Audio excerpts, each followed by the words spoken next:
Good morning everyone, প্রিয়াঙ্কার ব্লগসের একটি নতুন ব্লগে আপনাদের সবাইকে স্বাগত জানাচ্ছি। আমি প্রিয়াঙ্কা। আশা করছি আপনারা সবাই ভালো আছেন, আমরাও ভালো আছি। আর এই যে দেখছেন তো চারিগুলোতে কীরকম জল জমে আছে, আর এই সারা ছাদে কিন্তু ভালো জল জমেছে।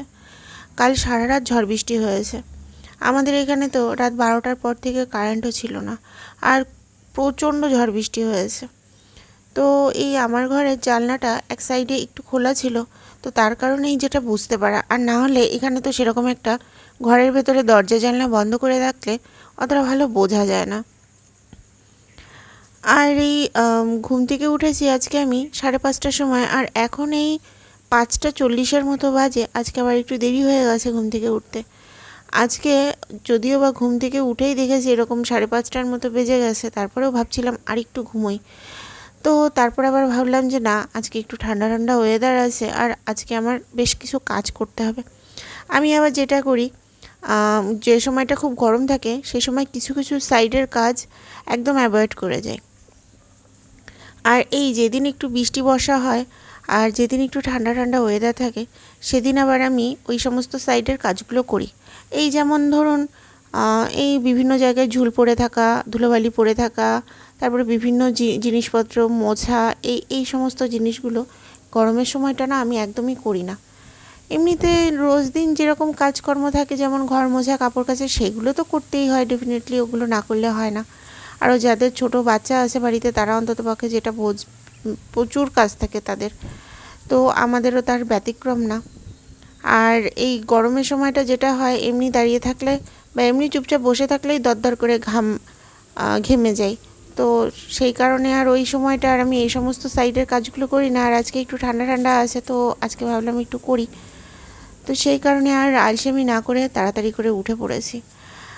আর উঠেই আমি ছাদে এসে দেখছি এরকম একটা অবস্থা। তো যদিও বা খুব একটা যে সমস্যা হয়েছে তা কিন্তু না। আর ঘুম থেকে উঠে আগে আমি মাকে জিজ্ঞেস করেছি, মা দেখো তো কারেন্ট আছে নাকি। মা আমার আগে ঘুম থেকে উঠেছিল, তো মা বলছে আছে। তারপর আমি একটু স্বস্তির নিঃশ্বাস নিলাম।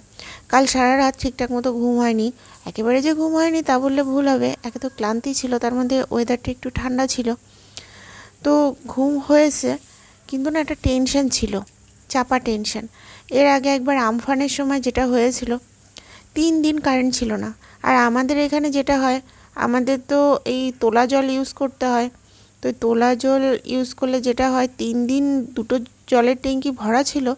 খুব একটা যে সমস্যা হয়েছে তা কিন্তু নয়, কিন্তু হিসেব করে আমাদের জলটা খরচ করতে হয়েছে। কিন্তু এবার তো একটা ছোট বাচ্চা আছে, তো সেই কারণে কারেন্টটা থাকাটা খুব দরকার ছিল। আর যেহেতু ও একদমই ছোট, ওনা ফ্যান ছাড়া থাকতে পারে না, ওর প্রচণ্ড গরম, এমনি যতই ঠান্ডা পড়ুক না কেন ঘেমে যায়। তো এইসব চিন্তা করে খুব টেনশানে ছিলাম, একটা চাপা টেনশানে। তো ঘুম থেকে ওঠার পর আগে মাকে জিজ্ঞেস করে, মা বললো কারেন্ট আছে। তারপর আমি অন্ততপক্ষে একটু স্বস্তির নিঃশ্বাস নিয়ে আসি। আর এই যে আমি আমার সমস্ত কাজ কমপ্লিট করে ঠাকুর ঘরে চলেও এসেছি পুজো করতে। আর আজকে তো সোমবার, তো একটু তো দেরি হবেই। আর আমার এই যে পুজো করা কমপ্লিট হয়ে গেছে, আর এখন মোটামুটি 9:30 মতো বাজে। আজকে আমার অনেকটা লেট হয়ে গেছে। আর আজকে আবার সেই নির্মল বন্ধু আসেনি, এত বৃষ্টির মধ্যে আসবেই বা কী করে। আর এই যে দেখছেন তো ছাদের কী অবস্থা। সারা দিন বৃষ্টি হয়েছে, সারা দিন। ওই একটু পর পর জোরে বৃষ্টি আসছে, আবার মাঝে মাঝে হালকা বৃষ্টি হচ্ছে, কিন্তু বৃষ্টিটা কিন্তু কন্টিনিউ ছিল। আর প্রচণ্ড ঝোড়ো হাওয়া। তো এক কথায় বেশ ঠান্ডা কিন্তু পরিবেশটা, আর কিন্তু বেশ ভালোই লাগছে। আর এই ওয়েদারটা আজকে, কালকে থেকে তো আবার সেই পুরনো গরম পড়বে। আর এই যে এটা আমার সকালবেলার ব্রেকফাস্ট। আজকে আমাদের ছিল পরোটা, সুজি আর চা। সুজিটা আজকে আমি মাকে করতে বলেছি, অনেকদিন খাওয়া হয় না, তো বললাম যে আজকে সুজিটা করো। আর বেশ কিন্তু ভালোও হয়েছিল সুজিটা, বেশ মা ভালোই রান্না করেছিল। আর এই যে কালকে আমাদের মাটন ছিল, এমনকি আমের টকও ছিল। তো আজকে আর আমাদের রান্না করেনি, ওগুলো দিয়েই আজকে আমাদের হয়ে গেছে।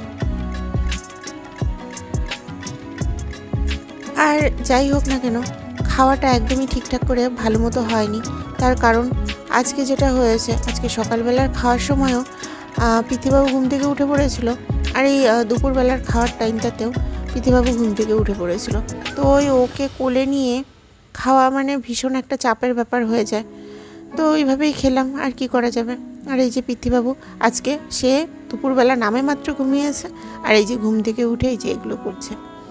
ঘুম থেকে উঠেছে সেই 4:30টার সময়, তারপর থেকে অনেকবার ওকে ঘুম পাড়ানোর চেষ্টা করেছি, তারপর সে ঘুমোলো না তো ঘুমোলোই না। আর আজকে আমার যেটা হয়েছে, আমি একটুও রেস্ট পাইনি। ওই যে সেই সকাল 5:30টার সময় উঠেছে, অন্যদিন তো সব কাজ কমপ্লিট করে এসে তারপরে একটু রেস্ট নিতে পারি, আজকে একদম কোনো রেস্ট পাইনি। ওই 5:30টার পর থেকে এখনও অবধি জেগেই বসে আছি ওর সাথে তালে তাল মিলিয়ে। তো ভীষণ টায়ার্ড লাগছে। আর যেহেতু আজকে একটু ঠান্ডা ঠান্ডা ওয়েদার, ভেবেছিলাম যে দুপুরবেলাটা খেয়ে দিয়ে একটু শোবো, তো কপালে নেই, কি করা যাবে আর। আর এই যে পৃথিবাবু এখন ঘুমের জন্য ছটফট করবে, কিন্তু ওকে এখন কোনো রকমভাবেই ঘুমোতে দেওয়া যাবে না। ও এখন ঘুমোলে আজকে রাতের ঘুম আমাদের 12টা আবার বাজবে। তো যাই হোক, আজকে তাহলে এই পর্যন্তই রাখছি। আমার এই চ্যানেলটিকে আপনারা অবশ্যই সাবস্ক্রাইব করবেন, আর ভিডিওটি ভালো লেগে থাকলে একটি লাইক করে দেবেন। সবাই ভালো থাকবেন, সুস্থ থাকবেন। আবার কথা হবে আরেকটি নতুন ব্লগে। ততক্ষণের জন্য টাটা। আর এই যে দেখছেন তোর হুটোপাটা, এখন পাগল হয়ে গেছে ঘুমানোর জন্য, কিন্তু আমি নিরুপায়, কিছু করার নেই বাবা। এখন ঘুমোতে দিলে আর আজকে রাত্রিবেলা আমাদের আর ঘুম হবে না। তো তুমি একটু কষ্ট করে জেগেই থাকো।